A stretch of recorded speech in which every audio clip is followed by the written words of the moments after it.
మీ పేరు? పండుగ Sayanna. Right right దగ్గర పెట్టుకోండి. Hi bro. Hi bro.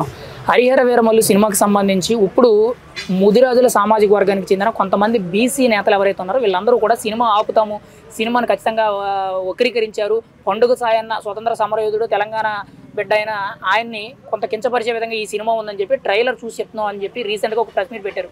దాని మీద మీ అభిప్రాయం ఏంటి? సినిమాని ఆపగలరంటారా? సినిమా ఆపే దమ్మైతే ఇవ్వట్లేదండి. ఎందుకంటే పండుగ సాయన్న అనే వ్యక్తి అసలు ఆల్రెడీ మీకు ఏం వృత్తంగా చెప్పారు 10 రోజుల క్రితము టీవీ9లో చెప్పారు. ఇది స్టోరీ కల్పితం మాత్రమే, ఒక స్వతంత్ర సమరయోధుడిగా ఆయన తీసుకొచ్చి మన కించపడడం అయితే కాదు. సో మీకు ఈ సినిమా అనేది ఆపేంత సీన్ అయితే లేదు. బీసీ కులాలు వచ్చేసి ఇలా అడ్డుపడతాయని చెప్పేసి దీని వెనక నాకు తెలిసి ఒక రాజకీయ కుట్ర ఉండొచ్చు నాకు తెలిసి అయితే.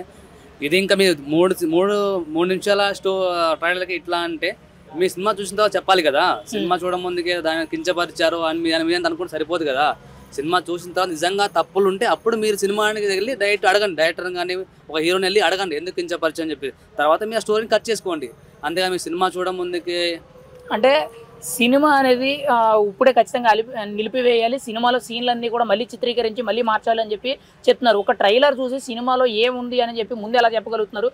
సినిమాను మళ్ళీ రీషూట్ చేయాలని చెప్పి మాట్లాడుతున్నారు. ఎంతవరకు కరెక్ట్ అంటారు ఇలా మాట్లాడడం? అది కరెక్ట్ అయితే కాదండి. ఎందుకంటే 3 నిమిషాల స్టోరీ మనకు ఫస్ట్ ఏం అర్థం కాదు. సినిమా స్టోరీ మొత్తం మీద ఆయన గురించి పాజిటివ్గా ఉందా నెగిటివ్గా ఫస్ట్ ఆఫ్ ఆల్ ఏం మొత్తంగా చెప్పారు, ఇదంతా కల్పితం మాత్రమే, దాంట్లో రియల్ స్టోరీ కాదని చెప్పేసి చెప్పారు. అలాంటప్పుడు ఇంకా మీకేం అవసరం? నిజంగా ఏదైనా ఉంటే సినిమా రిలీజ్ అయిన తర్వాత దాన్ని చూసి ఆ తప్పులు ఉంటే అప్పుడు వెళ్ళి అడగండి.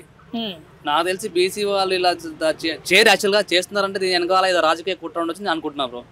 అంటే పవన్ కళ్యాణ్ గారు ఈ సినిమా వచ్చేసరికి ఇప్పటికే 10-12 సార్లు ఆల్రెడీ పోస్ట్ పోన్ అయింది. మళ్ళీ ఇప్పుడు సినిమా ట్రైలర్ రిలీజ్ అయింది, ట్రైలర్ రిలీజ్ లో మంచి సక్సెస్ కొట్టింది, సెలబ్రేషన్స్ బాగా జరిగినాయి. ఇప్పుడు సినిమా రిలీజ్ అవుతుందన్న సందర్భంలో ఇటువంటి మళ్ళీ కొత్త అడ్డంకులు రావడం అనేది ఎలా అనిపిస్తుంది? ఈ సినిమా ఈసారి రిలీజ్ అవుతా లేదా? సో ఎందుకంటే ఆల్రెడీ ఒక 10 సార్లు పోస్ట్ పోన్ అయింది కాబట్టి ఇప్పుడు ఖచ్చితంగా రిలీజ్ చేస్తామని గట్టిగా పట్టుబట్టారు.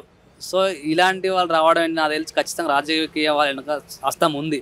ఈసారి కూడా పోస్ట్ పోన్ చేద్దాం, ఆపేద్దాం సినిమా అని చెప్పేసి అనుకుంటున్నారు. కానీ అలాంటి పప్పులు మాత్రం ఉడకవండి.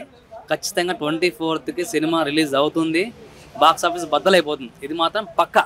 మొన్న ట్రైలర్ చూశారు కదా, ట్రైలర్ సెలబ్రేషన్స్ కానీ అసలు ప్రతి థియేటర్ దగ్గర కూడా వేలాది మంది అభిమానులు వచ్చి సందడి బాగా చేశారు, భారీగా సెలబ్రేట్ చేసుకున్నారు. ఎందుకంటే దాదాపుగా 3 ఏళ్ల తర్వాత పవన్ కళ్యాణ్ గారి సినిమా రాబోతుంది కాబట్టి మరి ఇదే సెలబ్రేషన్ అనేది సినిమా రిజల్ట్ కానీ ముఖ్యంగా రిలీజ్ అయిన రోజు ఎలా ఉంటుంది అంటారు? ఖచ్చితంగా అండి. ఒక ట్రైలర్కి నాకు తెలిసి ఇండియన్ హిస్టరీలోనే ఫస్ట్ టైం ఒక ట్రైలర్కి అంత ఘనంగా చేశారనమాట. బ్యాండ్స్ కొట్టి ఒక బాంబులు వేసి ఏ హీరోకి ధరలేదు నాకు తెలిసి. నేను ఫిలిం తెలుగు ఇండస్ట్రీలో ఉన్నంతవరకు ధరలేదు. సో ఇంకా సినిమా మాత్రం పీక్స్కి వెళ్ళిపోతుంది. ఒక ట్రైలర్తోనే విశ్వాసం చూపించాడు, ఈ సినిమా ఇలా ఉండబోతుంది, ఈ థియేటర్లు బద్దలైపోతాయి అని చెప్పేసి.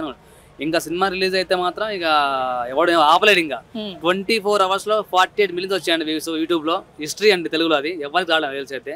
పుష్ప 2 మించి వచ్చాయి మనకి.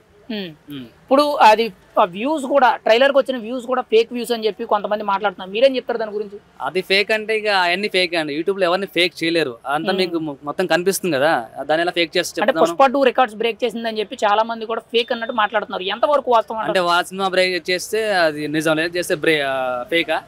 అది ఎంత లేదు. ఎందుకంటే 3 years గ్యాప్ వచ్చింది కాబట్టి పవన్ కళ్యాణ్ సినిమాకి ఖచ్చితంగా హైప్ వస్తుంది, అందరు చూస్తారు ఏముందని చెప్పేసి. సో సినిమా కూడా ఖచ్చితంగా చూస్తారు, ఖచ్చితంగా హిట్ అవుతుంది. 24కి థియేటర్లో కలుద్దాం మనం. ఇక్కడ ఈ సినిమా వచ్చేటప్పటికి పండుగ సాయన్న స్వతంత్ర సమరయోధుడు తెలంగాణ బిడ్డ అని చెప్పి చెప్తున్నారు కదా, అసలు ఆయన కథ అనుకున్నారు కాదనుకున్నారు? మీరేమనుకున్నారు? లేదు, ఇది మాత్రం ఖచ్చితంగా కల్పితమే అండి. ఆయన స్టోరీ కాదు, ఇది జస్ట్ ఆయన చూపించారేమో కానీ ఇంకా మనం సినిమా చూడలే కదా. 3 minutesలోనే మనకు ఏం అర్థం కాదు అసలు.